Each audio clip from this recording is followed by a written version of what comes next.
December থেকে June কখন হবে নির্বাচন? দুই পক্ষই অনর, না নির্বাচনই হবে না, কোনটা? দর্শক, একটা সহজ প্রশ্ন উত্তর আমাদেরকে খুঁজতে হবে। আমরা এই আলোচনায় খুঁজব,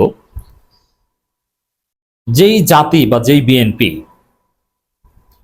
গত 18 বছর যাবৎ ভোটাধিকার বঞ্চিত, দেশে কোনো নির্বাচন নয়, যা হয়েছে ওটা কোনো নির্বাচন না, সেই 18 বছর তো বিএনপি ধৈর্য ধরেছে, ভোট দিতে পারেনি, ভোটে দাঁড়াতে পারেনি। 18 বছর ধৈর্য ধরেছে এবং 18 বছর ধৈর্য ধারণ করে বিএনপি টিকে আছে।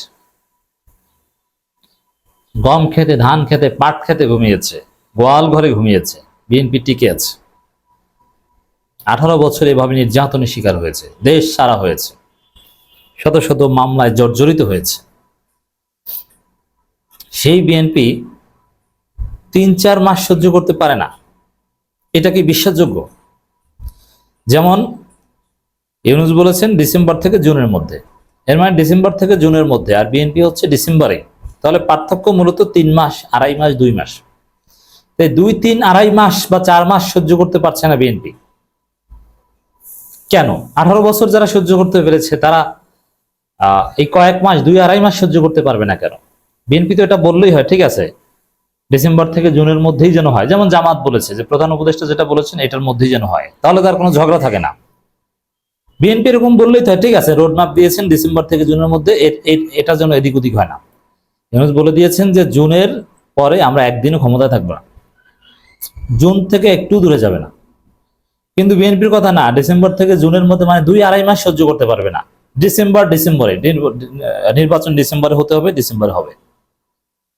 এটা একটু আশ্চর্যজনক না, যে এই 2-2.5 মাস সহ্য করতে পারবে না 18 বছর সহ্য করা দলটা? এখানে গভীর প্রশ্নের জন্ম দেয়, এটা অত্যন্ত সন্দেহজনক। কেন? কারণটা কি?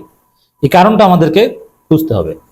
এবং এটা বিএনপি এতটাই সিরিয়াস যে বিএনপি বলছে ডিসেম্বর নির্বাচন না হলে বাংলাদেশে আর কোনোদিন নির্বাচনই হবে না। ডিসেম্বর নির্বাচন না হলে বাংলাদেশ নাকি দখল হয়ে যাবে, অখণ্ডতা থাকবে না। এত সিরিয়াস। 2 মাসের ব্যবধানে অখণ্ডতা থাকবে না, 2-2.5 মাসের ব্যবধানে বাংলাদেশে নির্বাচনই হবে না। মানে এই কথাগুলোর তাৎপর্য কি? এত সিরিয়াস বা কেন? এটার হিসাব স্পষ্ট। 3টা কারণ মনে রাখবেন। প্রথম কারণ, ডিসেম্বরের নির্বাচন এটা ভারতের প্রজেক্ট, ইন্ডিয়ার অ্যাসাইনমেন্ট।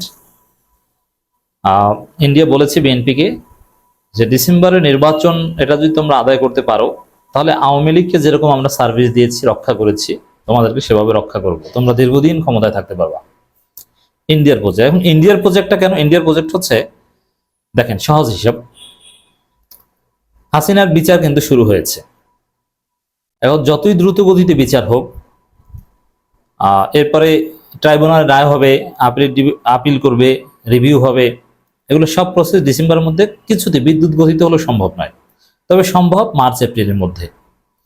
যেমন আনিসুল হকের ফাঁসি হবে, এখন ফাঁসি কার্যকর করতে যে প্রসিডিউর লাগে এটা ডিসেম্বরে সম্ভব নয়, এটা মার্চ এপ্রিলের মধ্যে সম্ভব।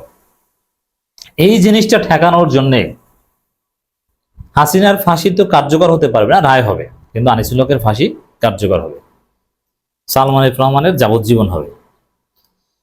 তো এইটা ঠেকানোর জন্যে ডিসেম্বরে নির্বাচন।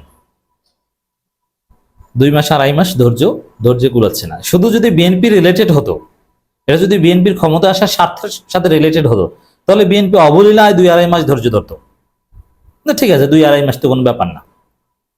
কিন্তু এটা বিএনপির স্বার্থের সাথে রিলেটেড না, এটা আওয়ামী লীগের বিচার এবং ভারতের স্বার্থের সাথে রিলেটেড। এটা হচ্ছে আসল পয়েন্ট। এছাড়া দ্রুত বিএনপি ক্ষমতা আসতে চায়, এই পয়েন্ট আছে, কারণ রাজনৈতিক দল সবাই ক্ষমতা আসতে চায়। বিএনপি যেহেতু ক্ষমতা আসার সম্ভাবনা, তারা ক্ষমতা আসতে চাইবে, এটা স্বাভাবিক। এই জন্য 2-2.5 মাস নিয়ে এত ঝামেলা তাদের করার কথা না। এমনকি যদি কারচুপি করতে পারে একটু ফাঁকে ফোকরে, এটাও চাইবে। এটা বরং এটা তো জামাতও চেয়েছিল।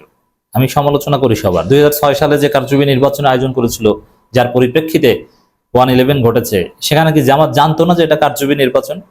তত্ত্বাবধায়ক সরকার ব্যবস্থা বিকৃতিকরণ, ভুয়া ভোটার তালিকা তৈরি, এবং সেই 22 ডিসেম্বর বা কোনো একটা সময় তার নির্বাচনের তারিখ ঘোষণা হয়েছিল, এর নিজেদের লোকজন সাজিয়ে সাজিয়ে বিচারপতিদের বয়সটা বাড়িয়ে, এগুলো কি জামাত জানতো না? জানতো, জেনে শুনেও কিন্তু সে নির্বাচনে পাঠ হয়েছিল। এর মানে কারচুপির একটু সুযোগ পেলে কারচুপি করে বা চায়। তো এখন ডিসেম্বর নির্বাচন হলে যেহেতু সুষ্ঠু হবে না, বিএনপি কারচুপি করতে পারে, বিএনপি এটা চাইতে পারে। কিন্তু ডিসেম্বর আর ফেব্রুয়ারি মার্চ বা 2-2.5 মাসের মধ্যে আহামরি পরিবর্তন হবে না, এখানে ধৈর্য ধরার কথা। আবার আরেকটা কারণ আছে বিএনপি দ্রুত নির্বাচন চাওয়ার। দিন যত যাচ্ছে বিএনপির জনপ্রিয়তা বা বিএনপির ভোট তলানিতে নামছে। কারণ বিএনপি এখন ক্ষমতা এক্সারসাইজ করছে, যার ফলে জনগণ ক্ষিপ্ত হচ্ছে, চাঁদাবাজি করছে, মানুষকে নির্যাতন করছে। কোনোভাবে তারেক রহমান দলকে নিয়ন্ত্রণ করতে পারছেন না, বেপরোয়া হয়ে উঠছে নেতাকর্মীরা। তো এই জায়গায় যদি বিএনপি ক্ষমতায় আসে, বিএনপি মনে করছে ক্ষমতায় আসলে রাষ্ট্র ক্ষমতা ব্যবহার করে চাইলে কাউকে নিয়ন্ত্রণও করা যাবে, আবার রাষ্ট্র ক্ষমতা ব্যবহার করে অনেক কিছু ধামাচাপাও দেওয়া যাবে। তো এই ধরনের একটা মোটিভ থেকে দ্রুত ক্ষমতা আসতে চায়।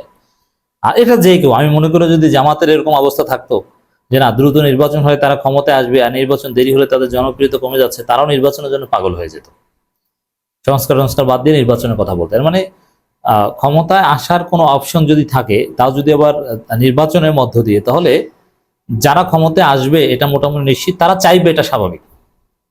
তো বিএনপি সেই দিক থেকেই চায়। কিন্তু আমার প্রশ্ন হচ্ছে 2-2.5 মাস কেন সহ্য করতে পারছে না? এই 2-2.5 মাসে যেমন ডিসেম্বর থেকে জুন তেমন কোনো পার্থক্য নেই। এটা নিয়ে এত বাড়াবাড়ি করে বিএনপির এই ঝুঁকি নেওয়া, বিএনপিকে এখন আত্মহত্যার মধ্যে পড়া, এই অবস্থা হওয়ার কথা না। এটা শুধুমাত্র আওয়ামী লীগকে বাঁচানোর জন্য।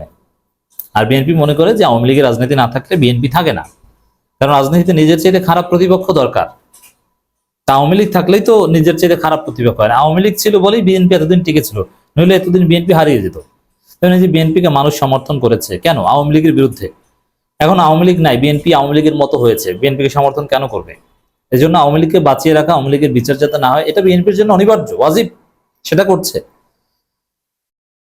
এইটা নিয়ে বাড়াবাড়ি করলে বিএনপি বলছে যে নির্বাচনই হবে না। না, নির্বাচন হবে। জুডিয়ার টোমরে 3 বছর পর 4 বছর পর যখন নির্বাচন হয়, বাংলাদেশে নির্বাচন, এটা একটা অনিবার্য বাস্তবতা। নির্বাচন হবে না, এটা একদম ফালতু কথা। ডিসেম্বর জুন নিয়ে টানা পড়েন কালবেলার বিশ্লেষণ। অন্তর্বর্তী সরকারের প্রধান উপদেষ্টা শান্তিতে নোবেল বিজয়ী অর্থনীতিবিদ ডক্টর মোহাম্মদ ইউনূসের সঙ্গে রাজনৈতিক দলগুলোর নেতাদের সঙ্গে আলোচনার পর নির্বাচন নিয়ে উত্তেজনা আপাতত থেমেছে। কিন্তু এই সরকারের অংশীজনদের মধ্যে বড় দুই শক্তি বিএনপির সঙ্গে সরকার দূরত্ব কমেনি, রয়ে গেছে অস্বস্তি। কারণ বিএনপির এই অবস্থানের সঙ্গে নেই বর্তমান রাজনীতিতে প্রভাবশালী অন্য দলগুলো, অর্থাৎ জুলাই গণঅভ্যুত্থানের ছাত্র নেতৃত্বের দল জাতীয় নাগরিক পার্টি, এনসিপি ও জামাত ইসলামী। নির্বাচন নিয়ে সরকারের অবস্থানের প্রতি এই দলগুলোর সমর্থন রয়েছে বলা যায়। তবে বিএনপিও অভিযোগ করেছে যে অন্তর্বর্তী সরকার বিএনপিকে প্রতিপক্ষ বানানোর চেষ্টা করছে। যদিও সরকার একাধিক উপদেষ্টার সঙ্গে কথা বলে তারা এ ধরনের অভিযোগ মানতে কথা বলে জানা গেছে এটা ঠিক না। বিএনপি অভিযোগ মানতে রাজি না, কিন্তু বিএনপি নেতার বক্তব্য সরকারের উপর চাপ বাড়ানোর কৌশল এখন সামনে এসেছে। দলের শীর্ষ নেতা ডিসেম্বর নির্বাচনের প্রস্তুতি নিতে দলীয় নেতাকর্মীদের পাশাপাশি দেশের মানুষের প্রতি আহ্বান জানিয়েছেন। বিএনপি এবার নির্বাচন নিয়ে বক্তব্য তুলে ধরে আলটিমেটাম হিসেবে কথা বলছে। নির্বাচন হবে, কিস্তিতে নির্বাচন হবে, এই প্রথম ছাত্র সংসদ, অমুক তমুক, এক একটা নিয়ে ব্যস্ত থাকবে। যাই হোক দর্শক, ডিসেম্বর নির্বাচনে মধু আশা করি ক্লিয়ার করতে পেরেছে।